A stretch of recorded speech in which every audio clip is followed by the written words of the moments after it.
Good evening, everybody. Welcome to the Camcycle monthly meeting for August. We're delighted to welcome Hannah Ross, author of this marvellous book, Revolutions, which is a book about women through history who've changed the world in many ways. And we're going to be thinking and talking about her book this evening. So thank you so much, Hannah, for agreeing to join us this evening and talk to us about that. Thank you, Rosie. And yeah, delighted to be joining you in your meeting. So you've written about a history of women in cycling in your book. Can you tell us what inspired you to do it? Yeah, I mean, it's sort of, there's a number of things. One was I came across some stories of women cyclists that kind of my interest, and I thought, oh, yeah, what else is there? One of them was I was reading a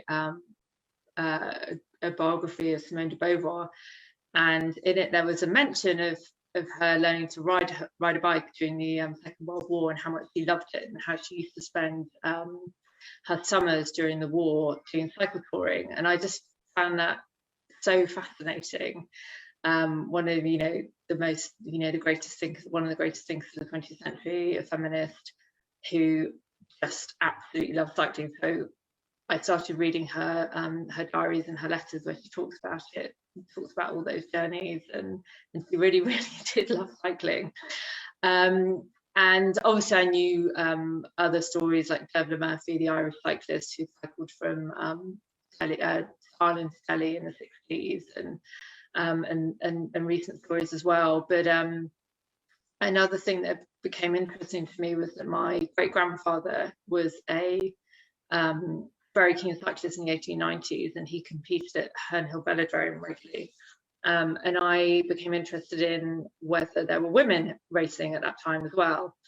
So I started looking into that, and I sort of, the more research I did, the more I realised that no one had really written a book specifically about the history of women's cycling from the beginning to now, and covering all different types of cyclists. So not just sports cyclists, but tourers, leisure cyclists, and professional athletes as well. And I thought, okay, I'll do it. And obviously the research was just a pure pleasure. I spent lots of time in the British Library going through old cycling magazines from the 1890s, probably spent far too long on those. And yeah, and then just tracking down, reading memoirs from the 1890s of suffragettes and the Pankhursts, and all sorts of amazing, varied and different people women who picked up cycling. And I just felt that their stories, I mean, it's an obvious thing to say, but cycling in this country is quite male dominated. Its representation in the media traditionally has been quite focused on men competing. That's changing now, definitely. But I just thought we need to shine a spotlight on the kind of whole history of women, that they've been cycling from the very beginnings of the bicycle up to today, and have come up against an awful lot of resistance as well, and how they've overcome that. So yeah, I wanted to tell those stories and celebrate it, as well as highlighting the struggle that they've had as well, and still have. Yeah, and you started by talking about being inspired by Simone de Beauvoir, and reading about her in the sections where she features in your book, she really was, she comes across as somebody who really celebrated cycling as well, even when she was experiencing the terrible outcomes of World War, living through the war, and it came across as a complete sort of relief for her. An escape from the Nazi regime. They used to go to the south of France, sort of the unoccupied part of France, using people who would smuggle them over the borders, and they never had enough to eat, but she would still continue to cycle hundreds of them. It was really long distances as well, through the Pyrenees and the Alps, and you can't, and on the kind of bicycles that they were riding then as well.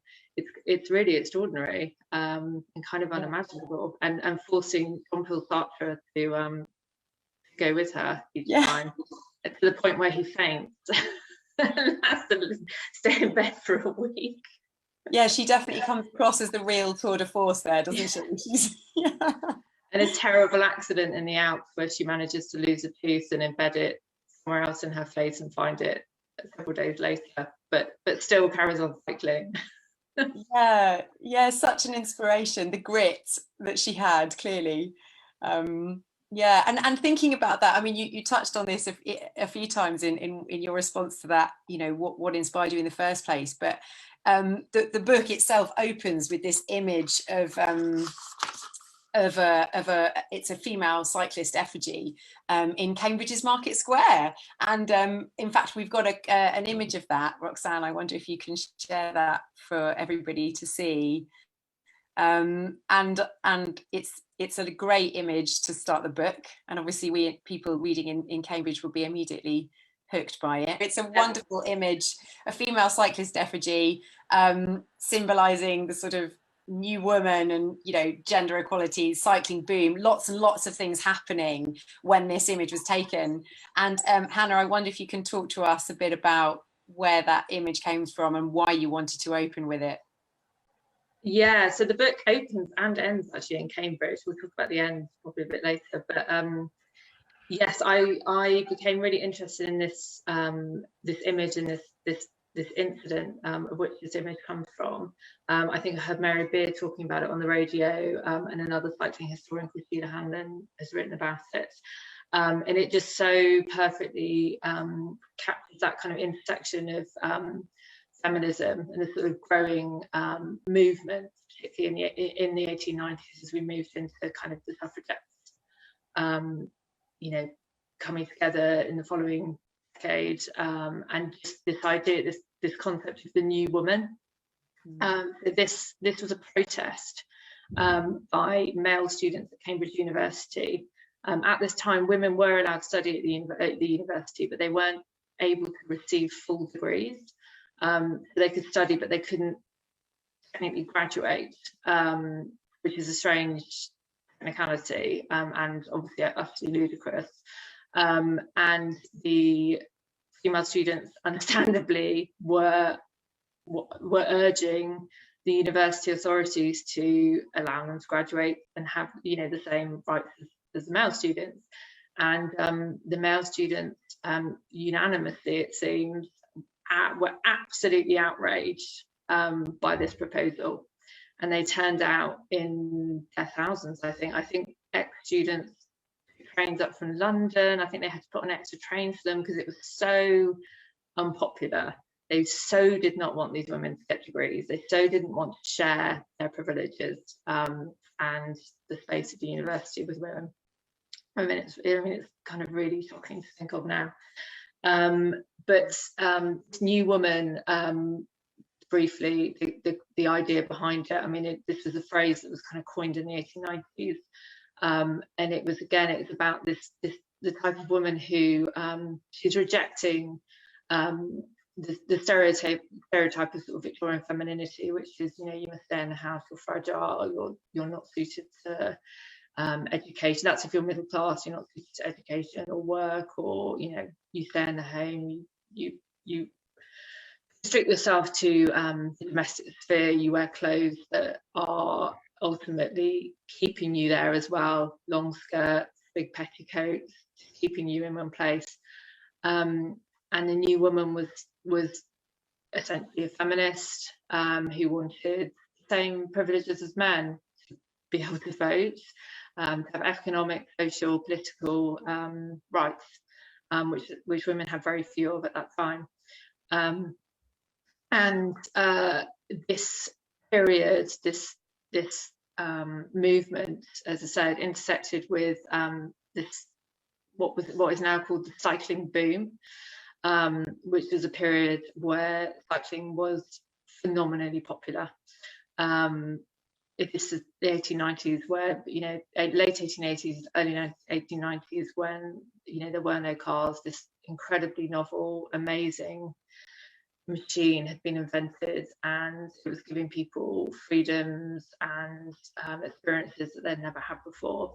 And for women in particular, I think that must have been incredibly exciting. This idea of movement, independence, carrying yourself along at your own, under your own energy, and being physical, which women at this time were not encouraged to be. And in fact, they took part in very few sports. Very few sports were open to them. And yeah, so yeah, this image really just captures, the reason that this woman is on a bike is because of that connection that these men are making between a new woman and a woman who rides a bike. Both of these things are women who do not want to be contained anymore, and they were seen as a threat. Yeah, and sort of thinking about that, there were so many examples in your book of historical media coverage, not even just sort of anecdotal stuff, but real media coverage that really misrepresented women who cycle. Can you talk a bit more about the main themes of that? What were the main misrepresentations of women who cycle? Because as you say, women were often cycling to get from A to B, just to get to their place of study or whatever. So can you talk a bit more about some of the ways in which media misrepresented women cycling? Yeah, I think fundamentally it comes down again to what I was saying about the Victorian construct of femininity, or the patriarchal construct at that time of femininity, and that women didn't, as I said, exert themselves. They weren't physical. So this idea of a woman getting on a bicycle and using her body, being energetic, was quite shocking. And so they came up with things. So one of the things that they were that certain sectors of society were very afraid of about women riding bicycles is that women would lose that femininity. And so in the media, the fear that comes out all the time is that women were turning into men. That their faces, they would get a bicycle face, which is this hilarious made up thing that if you rode a bicycle and you were, exerting yourself, your face would show the strain, and it would stay like that forever. Essentially, you wouldn't be a beautiful feminine woman anymore. That women were adapting their clothes to ride bicycles. Some women were wearing what's called rational dress, which was essentially these kind of trousers that came below the knee, because it was a much easier outfit to cycle in, and many of these women had wanted the opportunity to change their dress, because going around in great big long skirts and petticoats wasn't making them happy. They wanted freedom, they wanted physical freedom. And so this was deeply unpopular as well, these women going around in trousers. So at the time there were lots of satirical cartoons in places like Punch and Puck, which depicted these kind of masculine, what they would see as masculine looking women, terrifying women who, there were cartoons of men staying at home with the children, shock horror, while the women went out cycling. This kind of like subversion of what was seen as normality and normal. Cartoons like this in satirical magazines like Puck and Punch. So this kind of the subversion of what was seen as the right way of things, the normal way of things, the hierarchy of the man as the one who inhabits public spaces, and the woman is stays at home with the children. And there was also this kind of phobia, or not phobia, but terror, this idea of a woman literally just sitting on a bicycle seat, and the discussions around that were all around female sexuality, and this idea that it would sitting on a bicycle seat would either turn women into prostitutes or become sex mad, and in fact they even started producing saddles which they claimed would stop that happening, would not encourage certain sexual stimulation, which is what they feared. And they also would say things like, riding a bike could leave a woman infertile. There were some doctors even who believed that.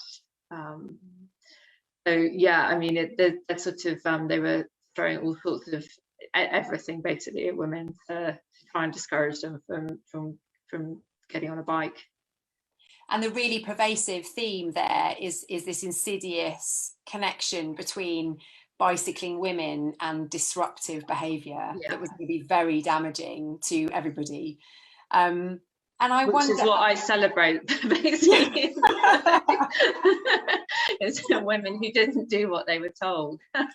Yeah, well, those who were just who perhaps were, you give lots of lovely examples of women who were really, using cycling to actively publicly demand changes to social order, but that wasn't necessarily something that we look back on now as being bad behavior. Disruptive, yes, but not necessarily bad.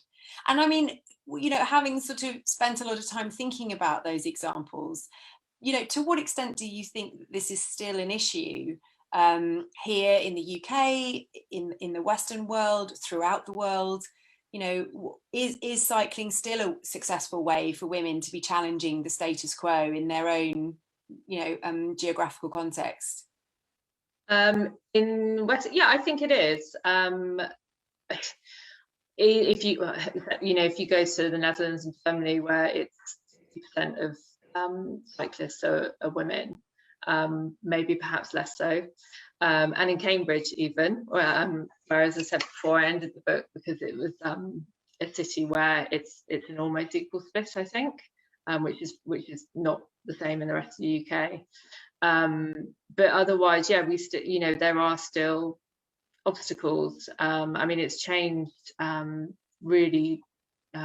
It's changing a lot. We're getting a lot more. And one of the things I talk about a lot, or I mentioned several times in the book, is about the Tour de France, and how for a lot of people that is cycling, even if they're not really interested in cycling. That's probably, when someone talks about cycling, that's probably an image that is one of the images that will probably come up first. And that's, this event is exclusively male.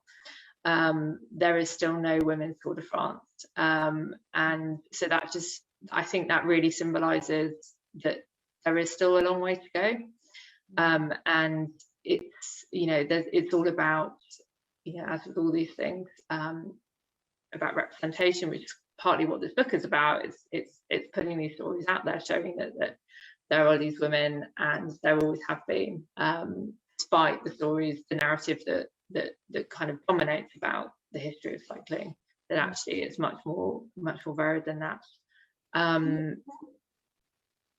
I was going to ask, what can you tell us about women in other parts of the world where cycling is perhaps still considered controversial? Yeah, women cycling is considered controversial. Yeah, in the book I talk to women in Afghanistan and Saudi Arabia, where in many ways the discourse around women on bikes is really similar to what it was here in the 1890s. So the sort of the language is quite similar. This idea of women on a bike being promiscuous, rebellious. So in Afghanistan, I spoke to an incredible woman who she needed to get to college. There were no buses, and it was a really long walk, and she knew how to ride a bike. She'd learned when they were refugees in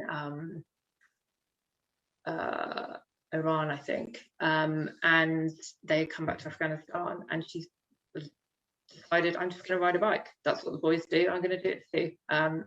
There were no other women doing this, so she really knew that she was the first one, and she got such a terrifying amount of resistance. I mean, some of the religious clerics in the area said that she should be stoned. I mean, it's unimaginable to us. We may come at, as women cyclists in this country, we may come across horrible chauvinistic comments, and we may feel threatened from time to time.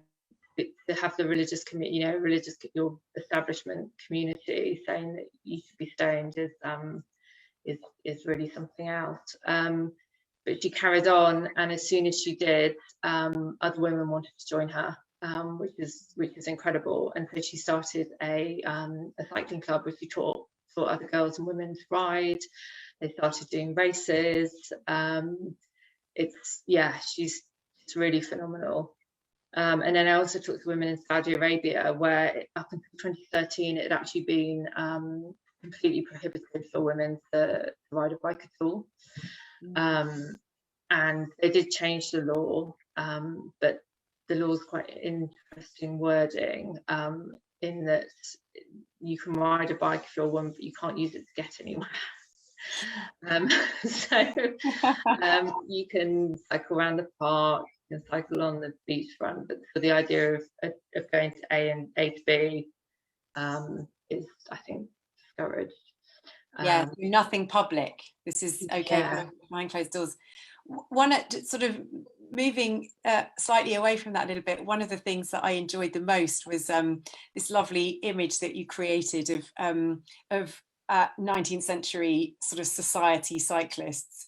Roxanne, there's another image that I wanted to share for Hannah to talk about, which depicts British folk, I assume, cycling, you know, and they really are cycling to be seen, you know, the opposite of what your Afghani woman was being asked to do. This was really about being seen to be a cyclist, this sort of the status that goes along with it. Can you tell us a little bit more about the context of this picture? This is the peak of the cycling boom. So it's around 1895, 1896, and it's when high society all took up cycling. If you weren't cycling, you were nobody. What were you doing? And women visited their tailors to get the latest fashions. They copied. There were numerous cycling magazines published around this time, really a lot, and many of them aimed at women, and they would feature sort of cyclists of the week who would be some kind of titled lady who'd taken up cycling, and they used to cycle around the Royal Parks of London. They used to, on their country house weekends, they would do bicycle, they would do sort of like the activities that they'd normally do probably with ponies, they'd be doing it on bicycles. So they had bicycle gymkhanas and bicycle fox hunting even, I heard mention of. And it was just what you did, and many women would come by carriage with their bicycles to the Royal Park. There's an incredible film, actually you can Google this. It's a really early film. It's 1896, called Hyde Park Cyclists, and you can see actual filmed footage of some of these cyclists. It's really a very important film, not just for cycling, but for film history as well. But the aristocracy dropped cycling sort of the next season, when they decided there were more exciting things coming along. But obviously cycling was here to stay, even if they weren't doing it. But yeah, I really was fascinated by these stories. These, you know, that lady such and such would host a cycling party in the lake house in Battersea Park for 50 of her closest friends, and they'd ride through the streets by Chinese lanterns, and it must have been a really exciting time, and matching your outfit to match your bicycle in the latest colours, and seeing what's happening in Paris. That was a huge influence on what women were wearing on their bikes at this time. What were they doing in the Bois de Boulogne? It's very entertaining. And if you read, I read a few memoirs by aristocratic ladies, or bits of them, and where they mentioned taking up cycling. So yeah, it was a big thing. Yeah, and of course, then one of the things that you mention in the book as well is that the interest in that sort of social cyclist scene dropping off once cycles became more accessible for more people. You know, they were less of a status symbol. Yeah. And I suppose one of the things that I came away thinking about a lot in reading the book was about accessibility, really, and how often through reading your book I was thinking about, you know, the importance of cycling being accessible to people, it being affordable, it being comfortable, as you mentioned earlier. You know, women, there being these sort of terrible ideas that women would, you know, become hypersexual if they sat on a bike too much. You know, that all of these things were in the mix, but that to make them really accessible, there's still some work to do, isn't there? Because I didn't know about the story of the Paralympian Hannah, is it Dines? Yeah.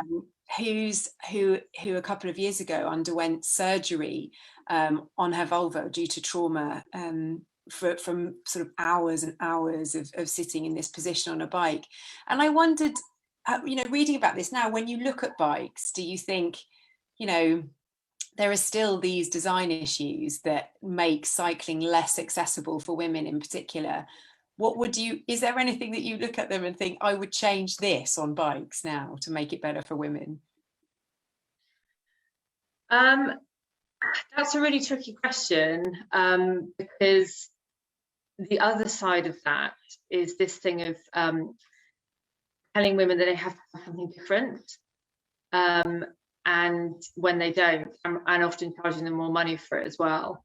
So it's great that you have the option to have step-through bicycles, if you find that easier, if you find that, you know, that you're more likely to go and ride a bike.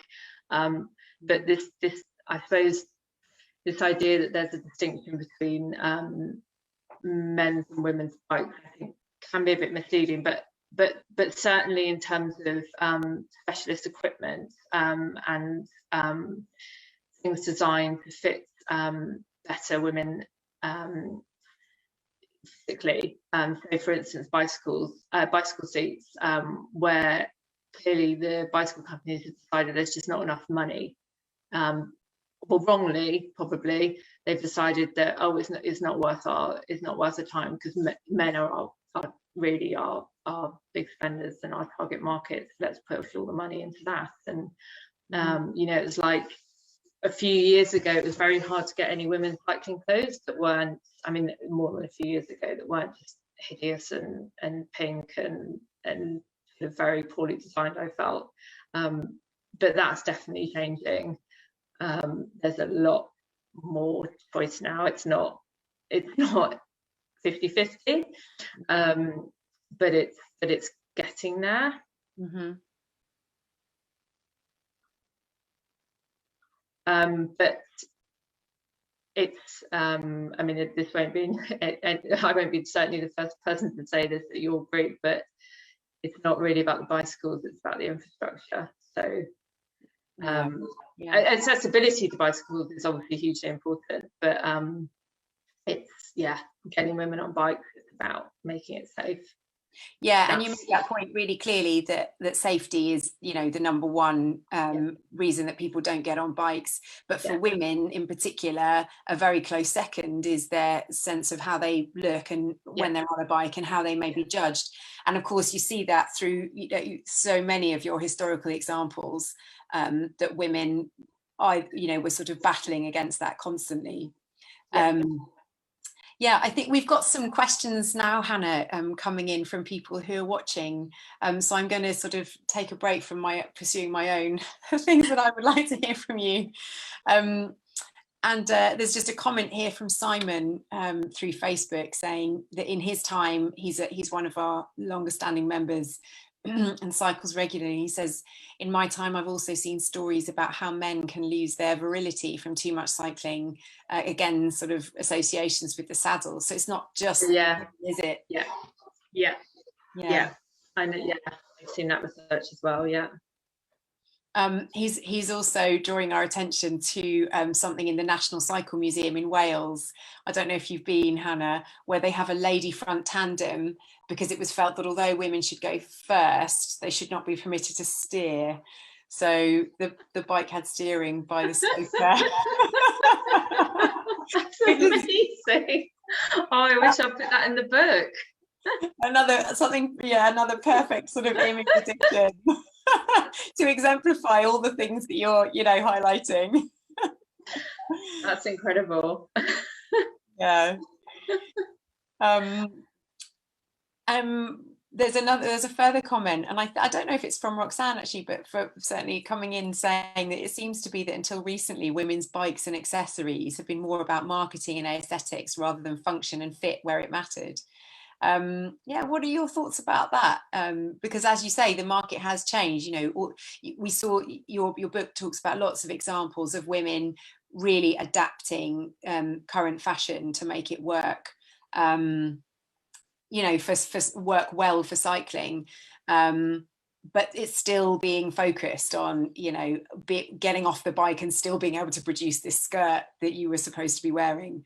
What are your thoughts on that, and what else needs to happen in the cycle clothes market for women, so that it really does become about function rather than fashion and looking at feminine? Gosh, I don't know how to answer that actually. Because personally, I think it's changing. That I won't mention any brands by name, but they certainly seem to have put a lot more effort, certainly into cycle shorts. I think that's probably the most important piece of kit for any woman cyclist, particularly if you're doing quite a lot of miles, along with the comfortable saddle. And yes, finally, they do seem to be putting a lot of research and resources into making shorts that are really, really comfortable and designed specifically to fit women, and they aren't pink. But yeah, I mean, it's been said many times, but certainly the approach up until quite recently was this shrink it, pink it approach. Do the men's version, but just make it smaller and put flowers on it and make it pink. But I see that changing a lot. I mean, it's still out there, definitely. And as I said, there still is not quite the same range and choice for women, but there are other, there is stuff available and becoming more available. And it is changing, isn't it? Images of who is cycling and how women should look when they're cycling. There are groups that are really actively working to challenge that notions of what women should look like on bikes. Yeah, definitely. And this kind of, I think what's been off-putting for, or still is perhaps off-putting for many women, is this idea that you have to wear cycle shorts if you get on a bike, and of course you don't. If you're just cycling around the city, you should be able to wear whatever you want to wear, and make it work for you. And yeah, it's just another one of those barriers. This concept of, how should I look? Should I, and also this feeling of I think is possibly becoming more of a problem than it has been, of like having the latest thing, looking a certain way, having an expensive bike, and that's almost becoming a problem as well. When it should, I say this in the book, cycling is about all different types of people, all different types of ways of cycling, all different types of bikes. There's not one way. You don't have to have the best and the latest, and it's not necessary. It's just go out there and enjoy it. Yeah, and so there being the importance of acknowledging that it's not the conversation isn't really about men and women. It's about different bodies, and there's a comment that's come through about the focus on men's and women's bikes has negative effects both ways, because step-through bikes are wonderful for lots of different users, should be encouraged and marketed to both genders. I see this. Women getting into cycling, they're often sort of pushed towards that section of the bike shop and think that they have to have the step-through, the women's frame, and their partner, if they're male, if they have a male partner, they'll go and buy an expensive road bike, and then they'll go out cycling together and wonder why it's hard work and they can't keep up the same. But it's you know, it's because they're riding two very, very different bicycles. Yeah, it just sort of feels like sort of women's choices are sort of narrowed quite often if it's felt that they don't know, you know, there's this whole sort of terrifying going into a bike shop. I mean, that's changing as well, but I think historically a lot of people found bike shops quite intimidating, and having talked to people, I think they probably feel that they're just sort of shoved to the women's section, get a women's bicycle, and when that might actually not be the right thing. There's another point in there about accessibility, isn't there, and marketing too, that the way things look, the way things are presented to different people walking into a bike shop is going to change their experience of shopping for a bike, taking up cycling and so on. Roxanne's messaged through to say that she's found a picture of the lady front tandem, if we'd like to take a look. Yes, please, Roxanne, that'd be great. Oh, she gets to ring the bell though, that's good to see. We see that. So we have this link on the internet courtesy of Anthony Carpen. So thank you very much, Anthony. So this is from the Online Bicycle Museum. So we have some information about the lady front rear steering tandem bike. So I'll stop moving that so we can have a quick look. So it's from around, it's the 1890s. By placing the lady in front, it was thought in those days that she must occupy the place of honor, and the fact that she was likely to receive the first brunt of a collision, not to speak of cold winds, was forgotten. Yeah. Naturally, the mere male was entrusted with the steering and balancing, and to enable these functions to be controlled from the rear handlebar, the two sets of handles had to be connected by a rod on the off side. This arrangement meant that the front rider had handles to hold, but was not expected to do any steering or balancing, or she interfered with her partner's control of the machine, and by ignoring the instructions might cause a spill at a critical moment. Never mind that the steerer and driver might not be able to see where he was going. That's exactly what I was thinking. Let's hope she was always much smaller than her counterpart. Yeah.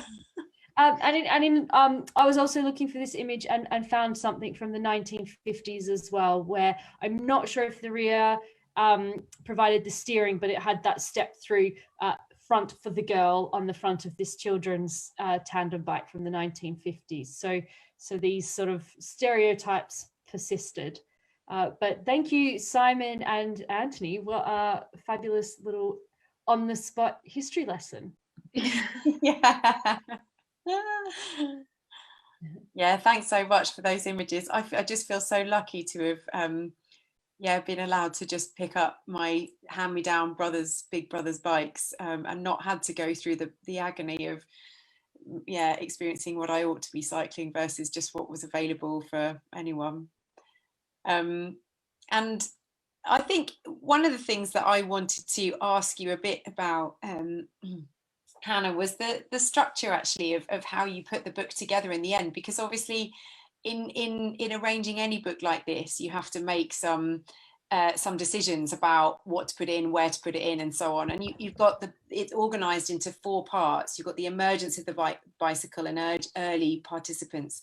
Then you move on to women who pedaled in the name of liberty, equality, sisterhood, and those things. And then women who use bikes to explore the world, and finally racing competitors. How did you decide on this structure, and why did you decide on this structure? That's a very good question, and probably quite difficult to answer, because I think I really struggled with how to organise this huge amount of material.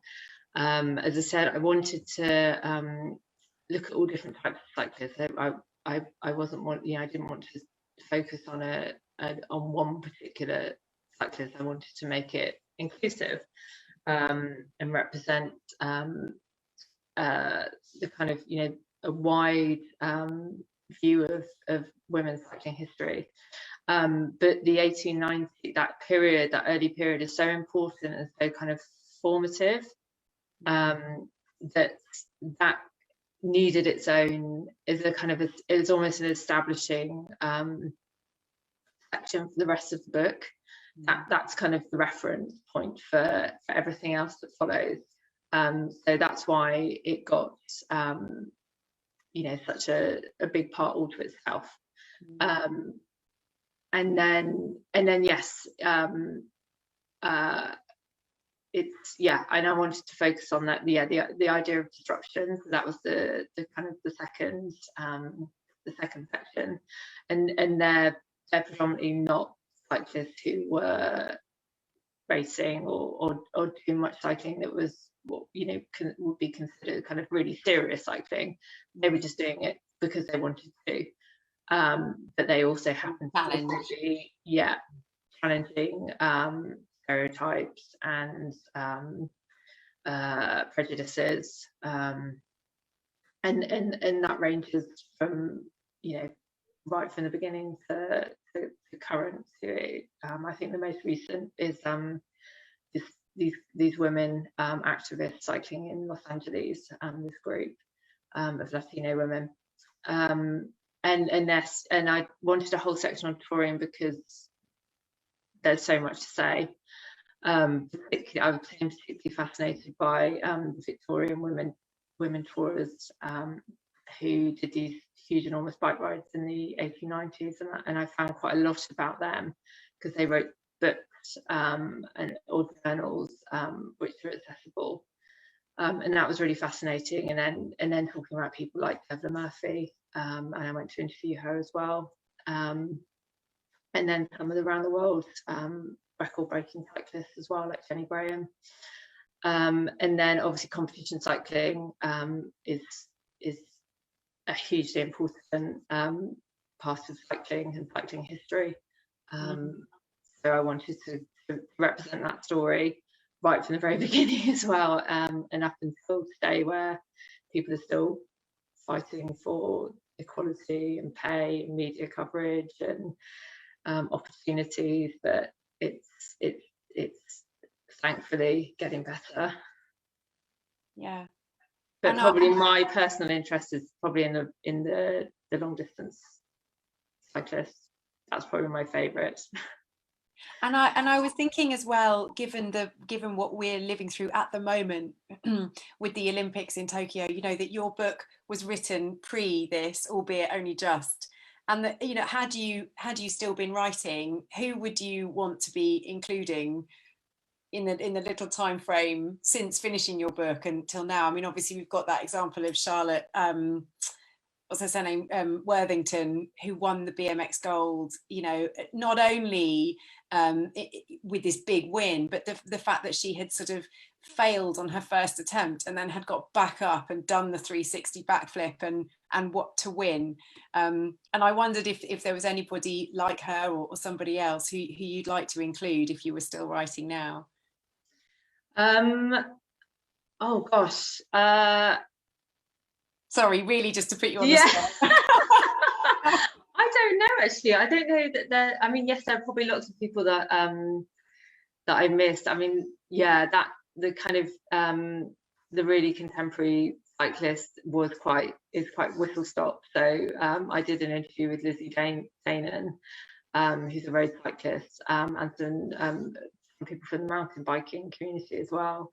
But I would have loved to have talked to women from BMX as well, but the book was becoming so long that I had to finish there. But I'm not a mountain biker at all, but I did become really, really interested in that. I talked to Helen Wyman, who is a cyclocross champion as well, who's done a huge amount to kind of make that sport much more equal than many other cycling disciplines, and it would have been great to delve into sort of the BMX world as well.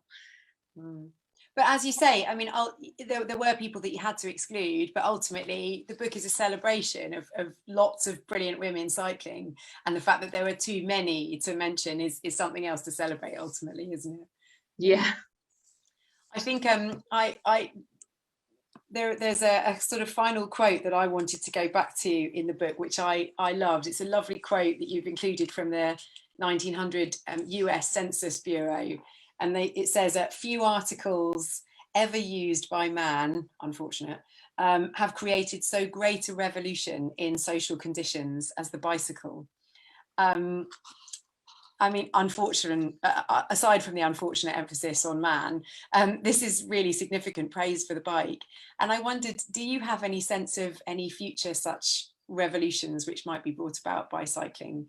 You know, do you get a feel for anything happening, or, you know, if you well, I got very optimistic last year during the pandemic. Obviously not an optimistic time, but it was incredible to see. I live in London, and to see children out with their parents on the streets riding bikes, which you just didn't see. And there were very few cars on the road, and it just felt like, oh, are we at the point where things are going to change? I think we've gone back, maybe even worse than it was in terms of certainly in traffic in London.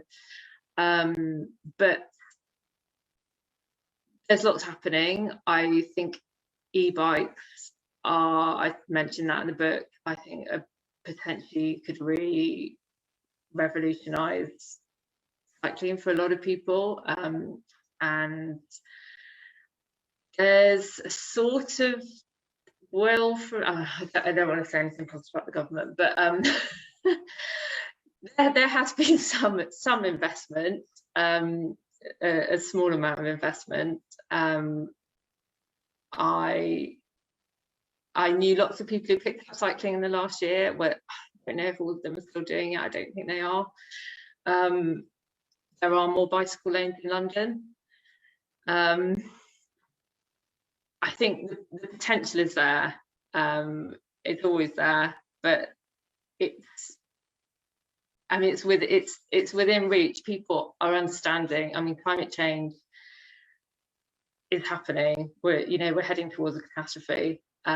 We need to do something drastic. There are lots of things we need to do, but one of those things can be getting people into active travel, getting people out of their cars, and we know how to do that because we know how other countries have done that. We just need to look at the Netherlands, look at Germany, look at Denmark, all those people who feel like cycling is the easiest way to get to where from A to B, and that's how it should be. So I hope, yeah, I like the idea. So you were talking about having a new baby, and perhaps we can be hopeful that your new baby and his or her contemporaries will be able to write the follow-up chapter that talks about the next revolution that is brought about by cycling. Yeah, and now I find myself in the position of looking for a cargo bike and children's bike seats, and so yeah, any recommendations, send them my way. Can't recommend enough. I couldn't do family life without my cargo bike. Definitely not. Yeah. There's some things that have come in from other people saying, Simon's saying thank you very much for everything that you've talked about. Quite a few taboos about gender and cycling seeming to be broken at the Olympics this year, so yes. And then Katrina's saying, I have experienced more sexism driving my car, which was pre-2012 for her, than I have ever had riding my bike in Cambridge. That's interesting. Yeah, I can believe that as well. Yeah. To go back to the Olympics, I mean, I talk about this in the book as well, and I'm sure many people watching will know, there was no women cycling in the Olympics until 1984, which is not that long ago. No women's cycling events, and it was only 2012 where it was completely equal, the same number of men's and women's events. Just to let you know, Hannah, somebody has commented with shock face. So, yeah, it's really shocking, and the recency with which some countries have made it legal for women to cycle in public. yeah, so lots of shock moments in the book, believe me, as well as my shock and horror at the gale force winds outside my tent this weekend. Lots of shock moments in here to go with them in tandem. Hannah Ross, thank you so much for talking to us this evening. I really enjoyed reading your book, and it's thank you. I've so enjoyed talking with you, Rosie. Thank you so much for inviting me. Well, thank you very much, and be in touch. Other people saying thank you very much, Hannah. Thank you. So yeah, thank you, Hannah. And keep up the amazing work as well for cycling in Cambridge. Oh, that's great to hear. There are always, in campaigning, as you'll be aware, there are always real highs and some less high moments. So it's always good to have encouragement. So thank you very much. I'm going to hand over now to Roxanne, Hannah, and she's going to give everybody an update on where we are with the campaigning work that we do. So everybody join me in saying thank you very much to Hannah, and we'll catch up with you soon. Thank you. Thank you, Hannah, and thank you, Rosie. Excellent interviewing. Was really great. I shall start my round of updates with a really positive announcement. In case you haven't heard, our very own Anna Williams was chosen as one of Cycling UK's 100 Women in Cycling this month as part of the Women's Festival of Cycling. So we've just talked about all these amazing women who have helped a cycling revolution, and it's even to this day, women are still changing cycling, changing society through cycling, and Anna is one of those people, absolutely. So if we were all in the room together, there would be a really big round of applause for Anna right now, but we'll just, Rosie and I will clap, but really well-deserved and such a obvious recognition, I would say, for Anna, for the incredible work that she does with her communications for Camcycle, but I think also personally in how she lives what we do, doesn't she, Rosie? Just such a great role model for a family cycling life. So big congratulations to Anna, and well done for Anna, because she's having the night off, which is even better way to celebrate, I think. And we're getting some great comments from our members saying what a great achievement and totally deserved. We agree. So thank you, Anna, for all that you do for Camcycle and cycling in Cambridge. Right, on to other news and more great news. The Highways and Transport Committee for the County Council met on Tuesday last week. We'll talk about some of the things they did at that meeting, but let's start with the positive, which was the unanimous agreement to remove the barriers from the A14 bridges near Byhill and Swavesey. So well done to our campaigners. We know Matt Danish in particular did a lot of work there, but lots of members contributed to our letter writing, putting up posters, going back and putting the posters up again, going back and putting the posters up yet again. I think that was Bill who was onto those posters and making sure that we let people know that actually these barriers aren't legal, they aren't accessible, and they're more dangerous than not having the barriers. We were aware of a few accidents that happened, or crashes that happened there while those barriers were in place. So we don't know yet if or when they'll be taken out, when they'll be taken out. If any of our members can report back, that would be great. But well done, Camcycle. We're doing an excellent job of getting those barriers out of the way. Hopefully we'll get to the point where they stop putting them in to begin with. But we've got a good track record here now. And I think that this has finally got through to people, because council officers, councillors are really pushing to make sure that these things are being reviewed earlier on. They're pushing Highways England to stick to LTN 1/20 and apply that to upcoming infrastructure. So these wins hopefully will chip away so it never happens to begin with. We've had a comment from Chris that the barriers were still there this afternoon. So when we know they're gone, we'll let everybody know.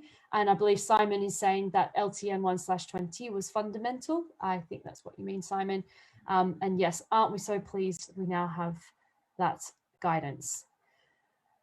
Before I get to the really tricky things of the meeting, a quick update that Greater Cambridge Partnership is consulting on their Cycling Plus consultation. Now, don't be confused. We recently had the LCWIP, Local Cycling and Walking Infrastructure Plan, consultation with the County Council. That's closed. But even if you did that, you should still respond to the Greater Cambridge Cycling Plus consultation. And they seem a little bit the same, but they're also a little bit different. And it's just one of the symptoms of our very confusing political layers of Cambridge. But rest assured, you should still respond to this consultation, which closes in a fortnight. So you can see the web address on here, and if you need to find out more, check your inbox for your recent emails that we send on a Friday, and get onto our website, or just send us an email and we'll point you in the right direction. But that is a very important consultation. Please get onto that one as well. Okay, deep breath. Mill Road. In case you haven't heard, at that very same Highways and Transport Committee meeting on Tuesday, County Council councillors voted to remove the bus gate on Mill Road, pending, I guess you could say, further consultation. It was very emotional. I'm sure everyone that's been involved in Camcycle, been involved in the Mill Road campaign would know that this would have been emotional, and it was very close. So before we get into anything, I think we should just take a moment to appreciate just how far we've come, because a few years ago, would we ever have thought that we would have had a bus gate on Mill Road and had that presented to the County Council with what we believe was overwhelming evidence of support from the local community. And it came down to a split vote, 7-7, with the deciding vote from the chair determining that that bus gate should be removed. So while that is disappointing, actually, this is still a moment of celebration that we have moved this argument, we have moved the collective feeling about Mill Road so far along, and this isn't at all over. The County Council has committed to do consultation on what should be done for Mill Road, and now our task is to make sure that they do a good job of that consultation, the process of the consultation, but then also the content of that consultation, and what suggestions they put forward or they're willing to listen to about what should be done for Mill Road. So we're still resetting and working out what the next steps are for that campaign. But in the interim, and sadly, perhaps bad timing for the Mill Road decision, because on Friday, the government made a range of announcements which perhaps would have influenced that decision in a different way. So I'm going to flip to the next part of this meeting and then come back to Mill Road. So let's provide some context and then come back to what that means for Mill Road and what actions Camcycle has taken. So on Friday, the government, honestly, it was released an overwhelming amount of content from the government. And I will be completely honest, we're still reading it, we're still interpreting it. So you won't get all the information tonight. And I welcome anyone who has learned more to pop in the chat any comments you've got, and I'd be happy to share that. It's one moment where I truly wish we were all in a room together so we could share our collective knowledge. But broadly, here's what we got from the government. Firstly, noting that cycling increased by 46% last year across England, and that's the biggest rise in post-war history. So, quite a big statement that when you reduce that traffic, when you give people the encouragement and the opportunity and the safety infrastructure, more people will cycle. So let's keep an eye on that. And then what came out with all these announcements? Well, we had the proposed update to the highway code.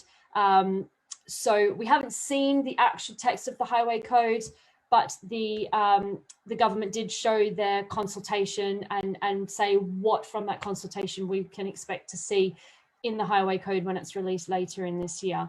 So really some fantastic movements here.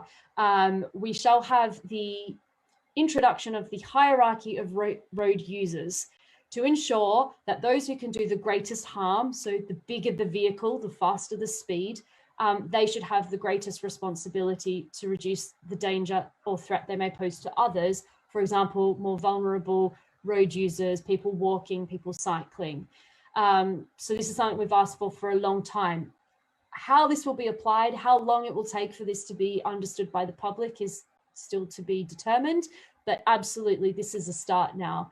And I think anyone here would agree that it's just crazy to assume that a 4-year-old walking to school on the pavement should bear the same responsibility for their safety as someone driving a car and potentially trying to park on that pavement or turn down a side road.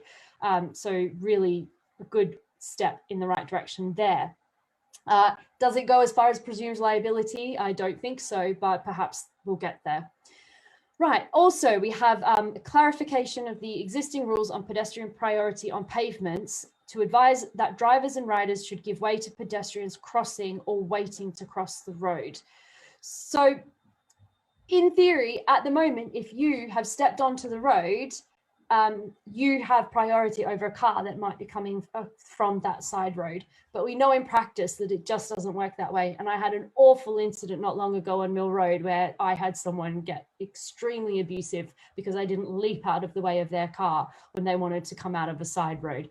So hopefully that starts to change attitudes, and hopefully that also becomes translated into better infrastructure and really giving that priority for people when they're trying to cross the road. And we know there's work being done to try and enable zebra crossings at side roads. That's not in this update of the highway code, but hopefully we'll see that in the coming years as well. So we should be seeing a lot of improvement for people walking, and for us, people cycling. We need to note this as well, that this is being further reiterated, that people walking on pavements have priority.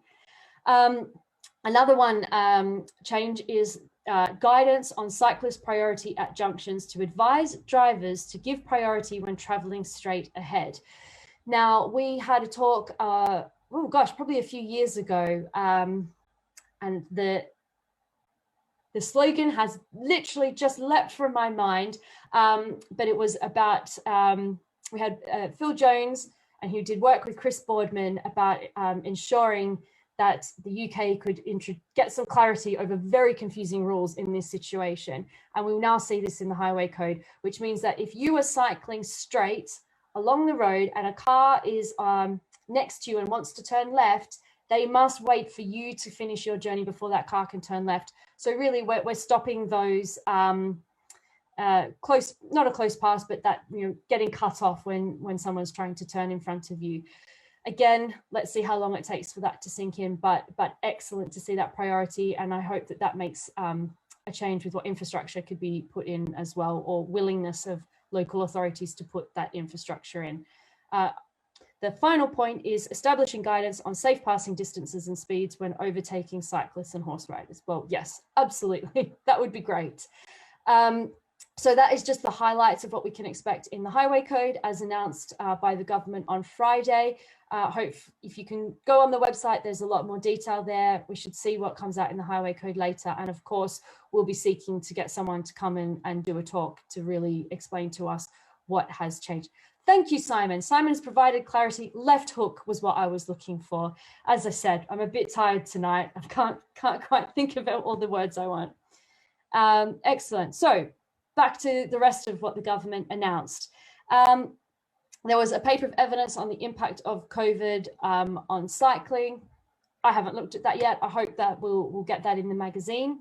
But as we've seen, we had huge increases of cycling. We had the gear change 1 year on report and what's been done and next steps. And I'll touch on that again in a moment. We've had some evidence about Cycle City Ambition funding. So Cambridge was one of those cities, really important, so we can have a look and see the effectiveness of that funding. We had an update to the Traffic Management Act, and I'm going to invite Jim to talk about that in just a second. We had an announcement from the government about the local transport authority allocations from the capability fund. So this is the funding that was provided to local authorities in tranche 1 and tranche 2 to do these sort of temporary schemes to get more people walking and cycling during the pandemic, to provide more space. And the outcome of that for Cambridgeshire and Peterborough is that these funds are currently under review. So there is a risk that our councils, and it's very confusing, because the funding was initially given to the combined authority, who then provided it to the county council, the Greater Cambridgeshire Partnership. So the government is currently reviewing that and determining whether the combined authority needs to give that money back or not get all the money they should have got, because they are unsure about whether the combined authority and all the parties that was delegated to have actually done a good enough job of that implementation, consultation, and final decision about what to do with those schemes.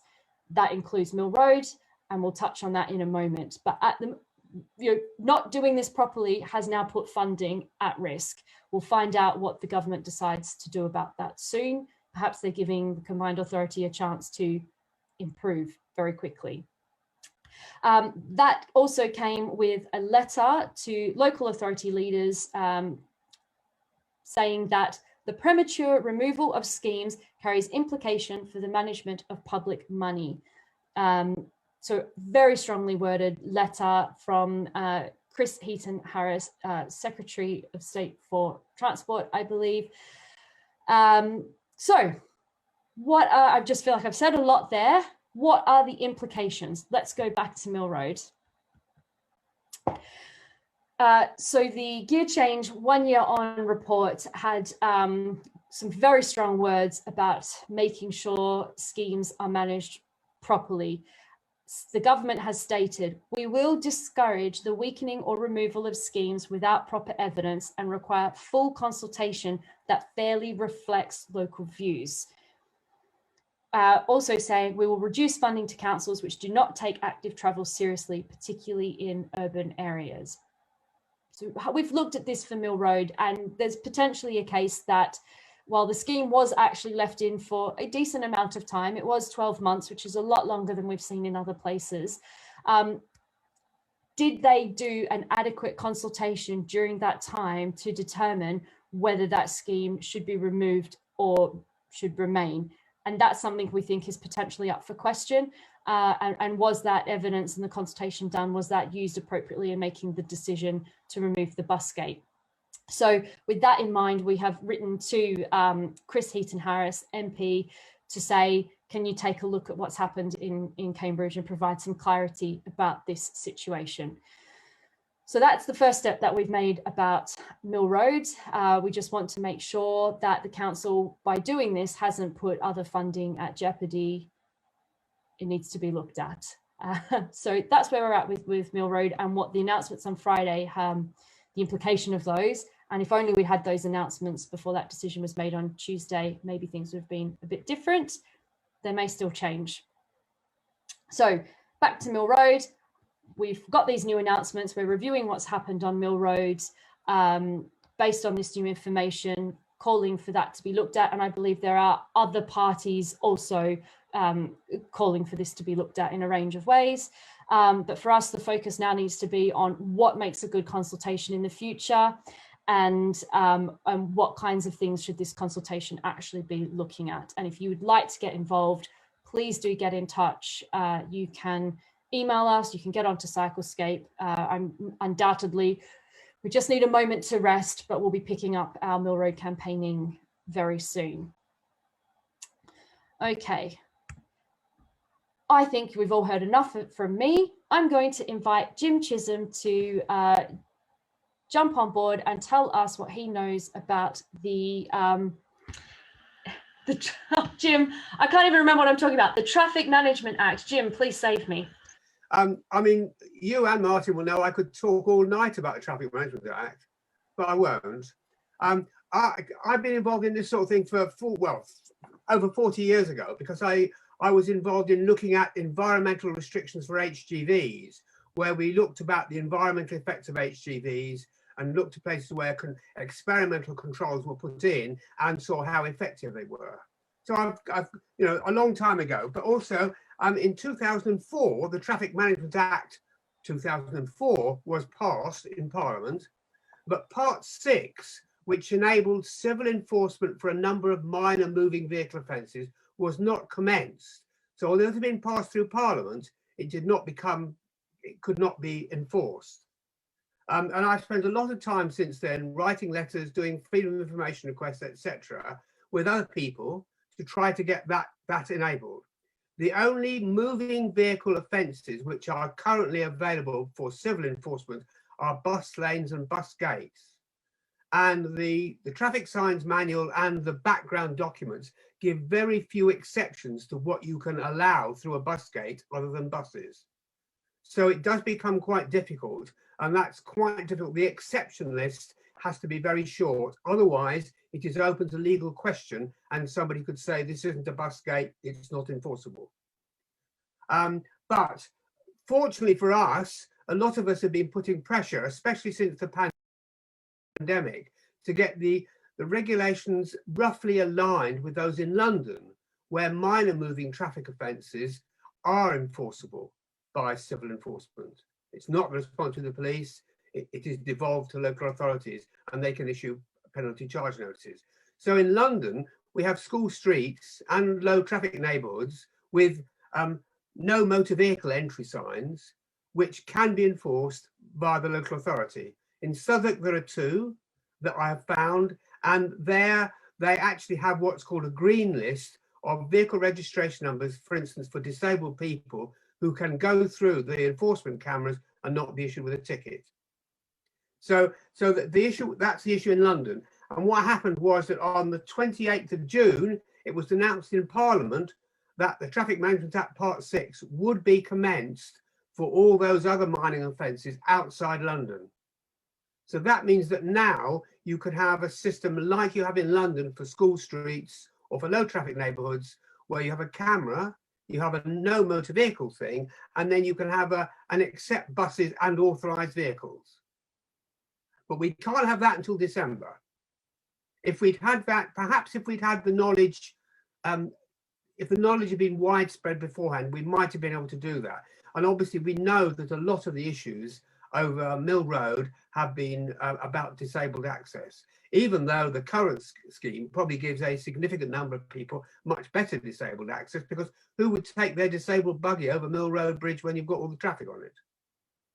So, I mean, I think probably that's enough, I've said, and I'm happy to be questioned about it if people want to question about it. But I have written quite a lot on the Mill Road thread on Cyclescape. Okay. Thank you, Jim. Really appreciate having one of our experts come in and explain things rather than me having to try and interpret all of it. So really appreciate it, and actually really appreciate the work that you have done on this issue, not just for Camcycle, but for the country for quite a number of years. And we've had it from other people involved in this, that Jim has actually been quite instrumental with your work in pushing for this. So thank you, Jim. Really appreciate it. Can you name any particular places in London that we could look to for? Well, I can't remember them now, because it'll be on a screen somewhere behind, which I could find ages fighting to get the right screen. But there are 2. I think there's one in Dulwich and another one in Southwark where they're doing this. And if you look on the Southwark local authority website under parking, then there is a bit about that, because there's a stuff about parking, but there's also stuff about the access for residents of those LTNs, how they can actually access them through modal filters which are closed to other private cars. Yeah, excellent. So I think one of our tasks needs to be to reach out to these places and see how these schemes are working. And don't we wish that perhaps the council had done some of this research to share that with councillors, but we shall do it for them.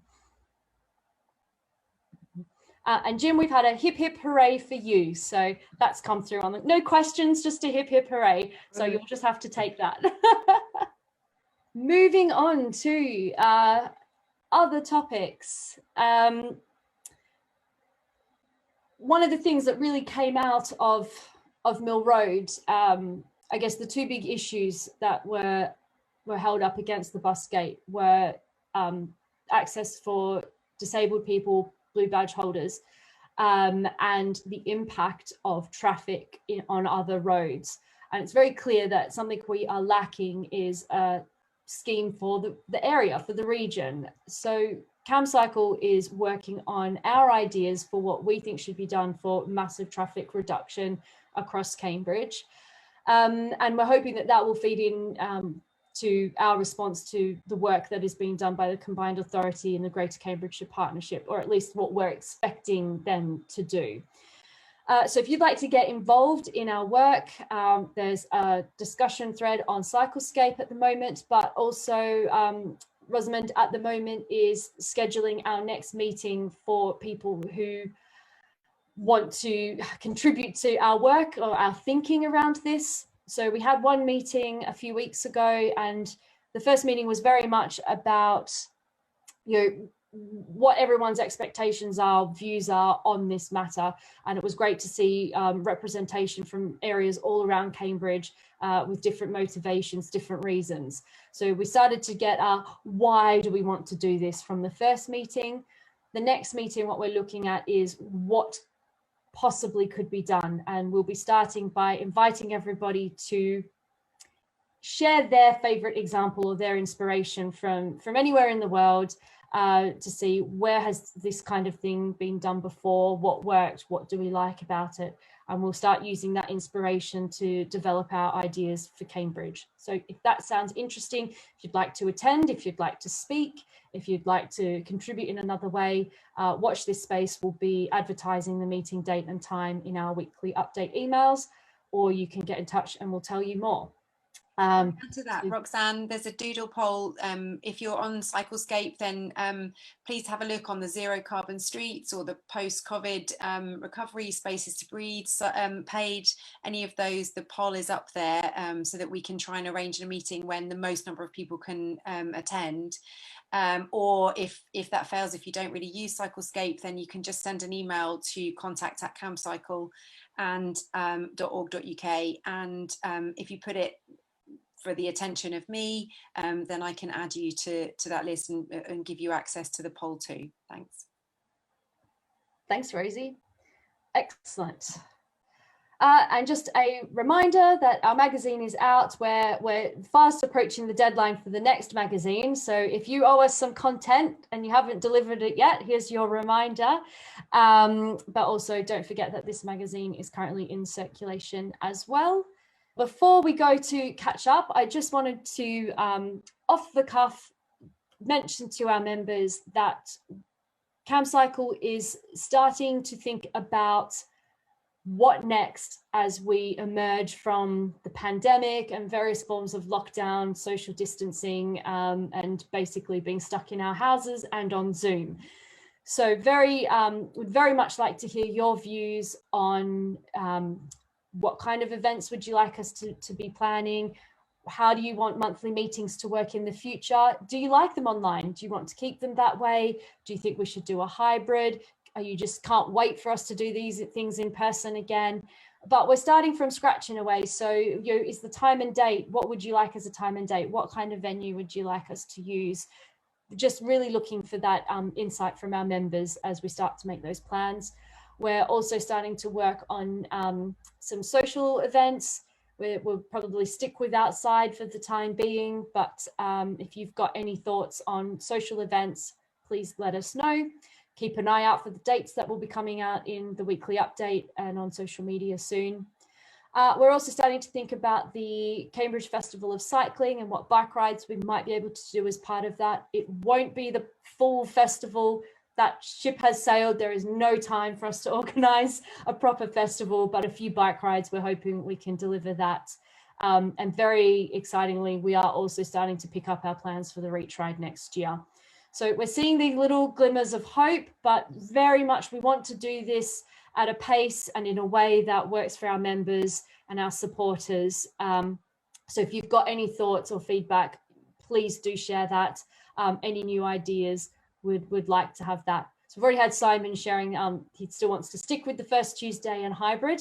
Of course, if we have a hybrid option for our monthly meetings, we're going to need a few more volunteers because there's a little bit more work to managing multiple devices and cameras and power outlets and screens and things like that. So I should put that caveat of if you've got these ideas, we certainly would love to see some volunteers, and I'm sure everybody would welcome not listening to me every Tuesday, every monthly meeting. It would be much nicer to have multiple voices. So more volunteers, please.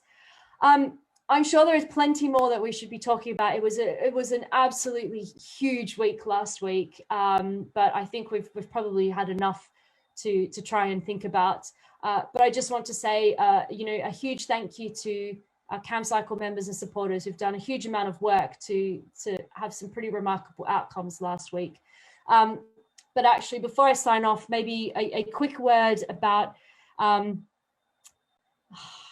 of the debate that we've seen online. Now, I believe that our Camcycle members and supporters are, for the most part, entirely respectful, considerate, evidence-based thinkers, and engage very well online.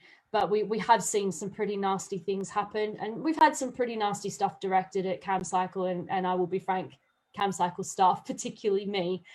So I just want to remind all our members to make sure that we always take the high road, that we're always respectful, kind, that we stick to our values, we're practical, we're positive, we're professional, we're inclusive, we're informed.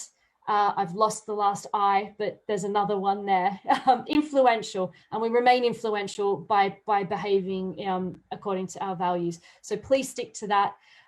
If you see anything that is concerning, if it's coming from us, if it's directed at us, or if it's just being attributed to us, please let me know. Take screenshots, send it to me. We will not tolerate that kind of action from anyone that represents Camcycle, so we will respond, but also we will not tolerate that kind of action directed at us, at our members, supporters, and our staff, or our trustees. So if you see it, let me know. We're working on a statement that we'll put out, and we're making sure that we put the robust policies and instructions in place. So just want to send kindness to anyone who's having a tough time online at the moment. We are thinking about you, and we're thinking about what we can do to try and calm things down and look after everybody. But help us out by acting at the best you can online. So I think that's enough of that. And after saying all of that, I think I'd love a glass of wine in our social catch up. So a huge thank you, Rosie. You did a fabulous job with our guest speaker. So thank you, Rosie. Great job. And thanks to all your wonderful questions, particularly Simon. So many great insights. And we shall see you in September. Bye.